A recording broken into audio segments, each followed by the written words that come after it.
Assalamualaikum warahmatullahi wabarakatuh. Nama saya Fatimah Rahmatul Uma, NIM 1262042010069, kelas TMT 3E, mata pelajaran filsafat pendidikan matematika.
Kali ini kita akan membahas tentang matematika dalam pembelajaran dan tokoh-tokoh matematika. Sejarah matematika dalam pembelajaran, salah satu kompetisi guru adalah memahami sejarah matematika. Pentingnya sejarah matematika bagi guru tidak semata-mata karena sejarah matematika sebagai salah satu cabang matematika, tetapi lebih dari itu karena peran sejarah matematika yang secara langsung maupun tak langsung mempengaruhi pembelajaran matematika.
Fauvel menyatakan bahwa terdapat 3 dimensi besar pengaruh positif sejarah matematika dalam pembelajaran.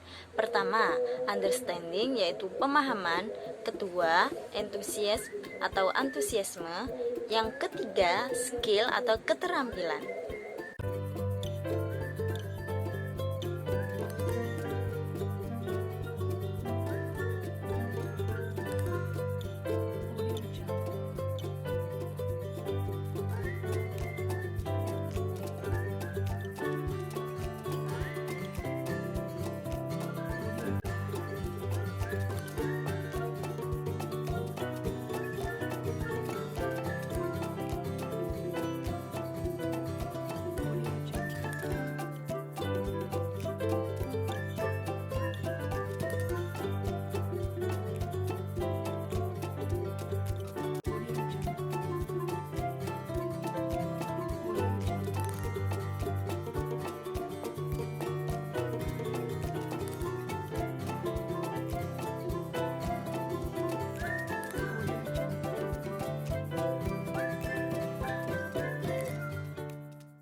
Nah, siapa saja sih tokoh-tokoh dalam matematika? Yang pertama yaitu Pythagoras, yang kedua yaitu Euclid, yang ketiga yaitu Archimedes, yang keempat yaitu Brahmagupta, yang kelima yaitu Al-Khwarizmi, yang keenam yaitu Fibonacci, dan yang ketujuh yaitu Descartes, yang kedelapan adalah Fermat, yang kesembilan yaitu Pascal, yang ke-10 yaitu Newton, yang ke-11 yaitu Gauss, dan yang terakhir yaitu Cantor.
Nah, yuk kita bahas satu persatu.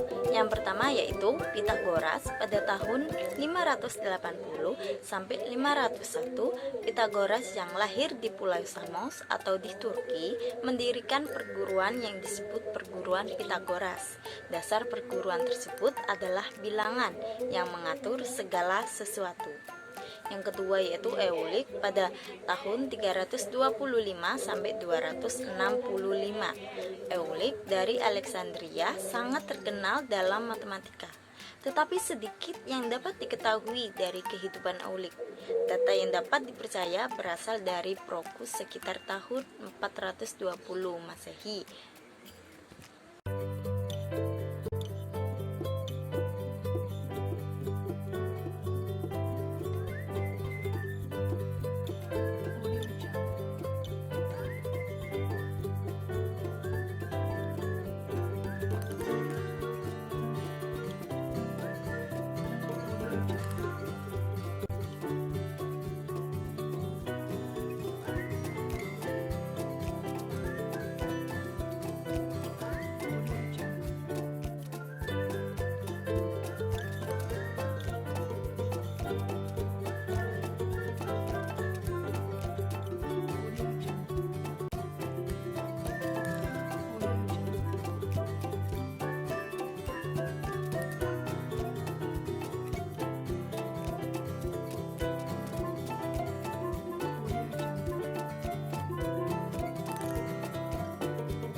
Yang ketiga yaitu Archimedes, Archimedes berasal dari Syracuse, Pulau Sicilia yang menjadi koloni Yunani. Barangkali ia belajar di Universitas Alexandria, sebab ia bersahabat dengan Eratosthenes, murid Euclid. Ia sering disebut sebagai matematikawan terbesar sebelum Isaac Newton. Yang keempat yaitu Brahmagupta. Brahmagupta adalah kepala observatori astronomi di Ujjain yang merupakan pusat perkembangan matematika India saat itu. Karya terpenting adalah Brahmasutrasiddhanta yang ditulis di Binmal, ibu kota dinasti Gurjara, sebagai pelengkap karya di atas. Brahmagupta juga menulis Kandakanyaka pada tahun 665 saat ia berusia 67 tahun. Brahmasutrasiddhanta memuat 25 bab.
Yang kelima yaitu Al-Khwarizmi.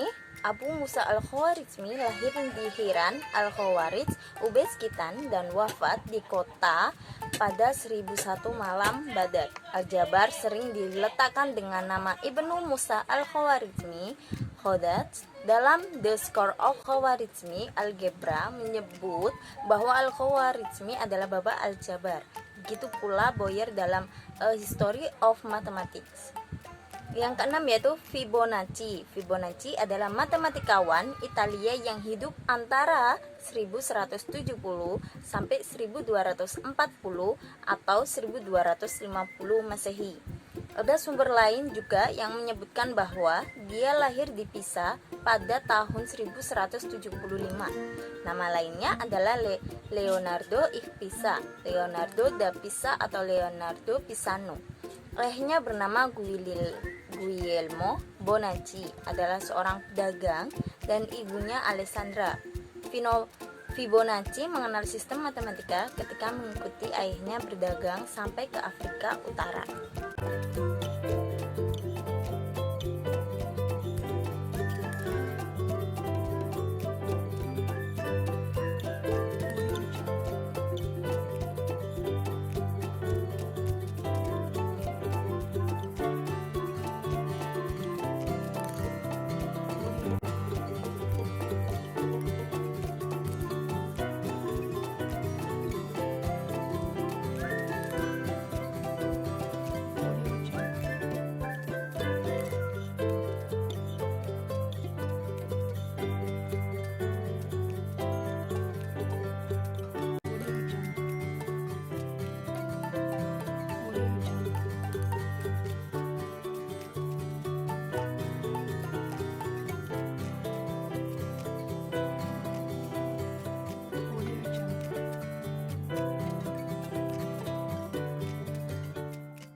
Yang ketujuh yaitu Descartes. René Descartes selain belajar filsafat, ia juga mempelajari matematika dari buku Clavius. Saat sekolah, kesehatannya memburuk, lalu diizinkan untuk tetap di tempat tidur hingga jam 11 siang.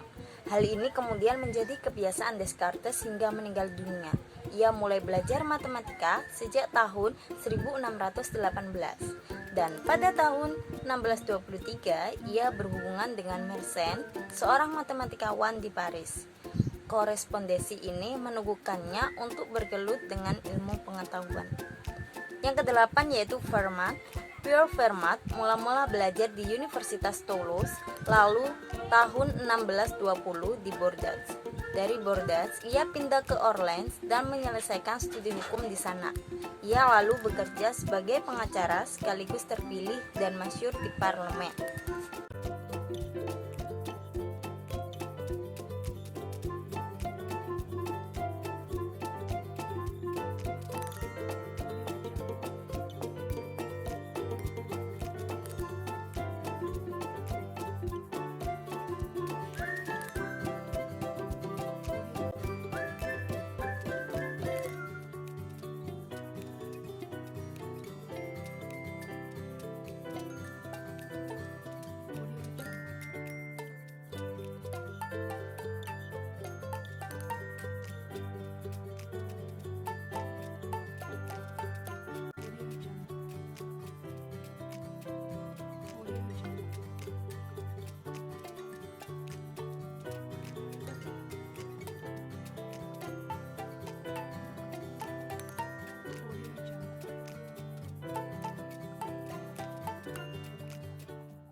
Yang kesembilan yaitu Pascal.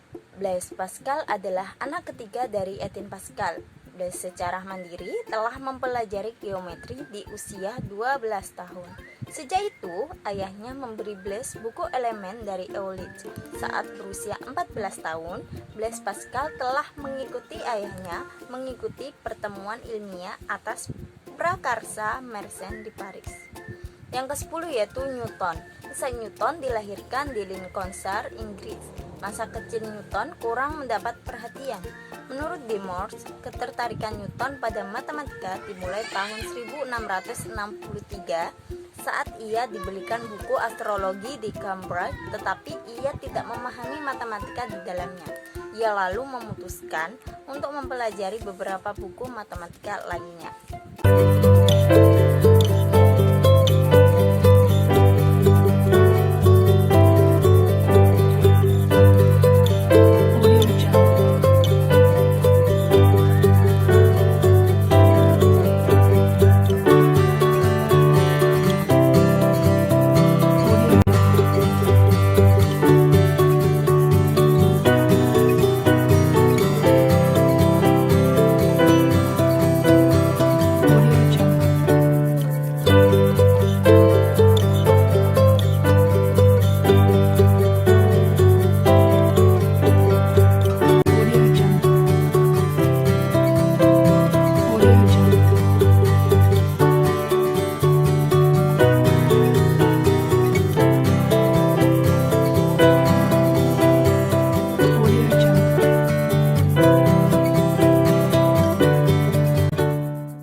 yaitu Gauss. Karl Franz Gauss mulai masuk sekolah dasar saat berusia 7 tahun. Gurunya Butter terkejut saat Gauss dengan seketika dapat menjawab jumlah bilangan asli 1 hingga 100. Yang ke-12 yaitu Cantor. George Cantor terkenal sebagai penemu teori himpunan. Kontribusinya ini mengubah wacana matematika. Pada tahun 1870, Cantor berhasil menyelesaikan soal ketunggalan representasi fungsi atas deret trigonometri yang tak dapat dipecahkan sebelumnya. Cantor menerbitkan makalah yang mendefinisikan bilangan irasional sebagai barisan bilangan rasional yang konvergen pada tahun 1870.